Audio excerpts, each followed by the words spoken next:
Hello again, everybody. I'm Chris Mooneyham, and welcome to this week's edition of the Positive Athlete Georgia Spotlight of the Week.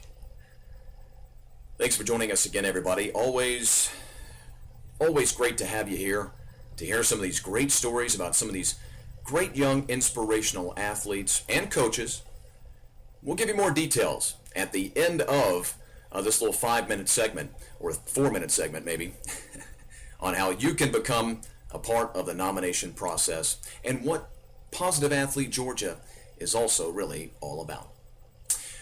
One of the great stories from 2014-15 was about our adaptive sports honoree, Maddie Stanley from Milton High School in North Fulton County. Maddie was born with cerebral palsy, but that never stopped her from being an athlete or being involved in her community. She was on the Blaze sports swim team and competed in regional and national swim meets every year. She was also an active volunteer in her hometown of Milton. She served as an intern for the communications director at the city of Milton. She also volunteered with Better Together Milton for the past 3 years and was serving as their secretary.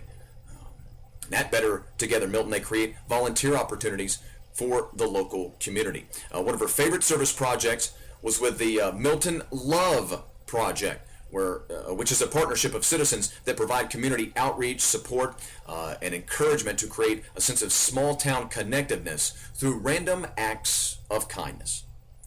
She has an amazing heart for others. Maddie refuses to allow her disability to keep her from reaching her goals in life. And next year she'll be attending, or I suppose this year she'll be attending Young Harris College with a plan to study business. Maddie Stanley from Milton High School last year was our adaptive sports honoree, but was also our most positive female athlete of the year. What a great story. We had Maddie, of course, down at the College Football Hall of Fame last year for our state awards show. Had the opportunity to speak with her, and it was really, I don't really hesitate to use the word honor to speak to the young lady. She was so inspirational. She's very sharp. She's got a very sharp wit to her, quick with an answer.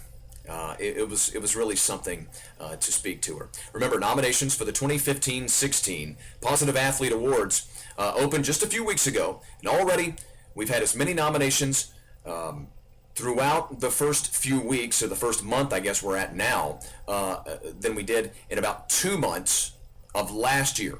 Speaking of last year, Positive Athlete had nominations from over 150 high schools who provided over 2,000 nominations. 150 student athletes were awarded with most positive in their region and were awarded with over $10,000 in college scholarship monies. Positive Athlete Georgia plans on increasing our number of regions in 2015-16 to create more award recipients and scholarships throughout the state of Georgia. Remember, for further details, it's georgia.positiveathlete.org. Positive Athlete Georgia movement to promote positive service and positive behavior by student athletes and coaches across the state of Georgia. These athletes and coaches, not always all-state players, championship coaches, or even starters for their respective teams, but what they are is leaders inside of their community. Current and former professional athletes are members of this organization, and high school athletes will be invited to join based on being nominated by you, a coach, a fellow teammate, an administrator, a parent, or even a fan.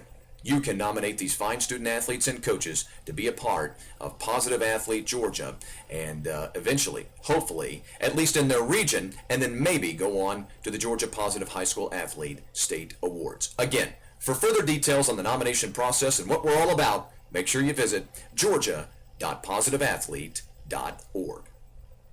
Until next week, I'm Chris Mooneyham for the Positive Athlete Georgia Spotlight of the Week.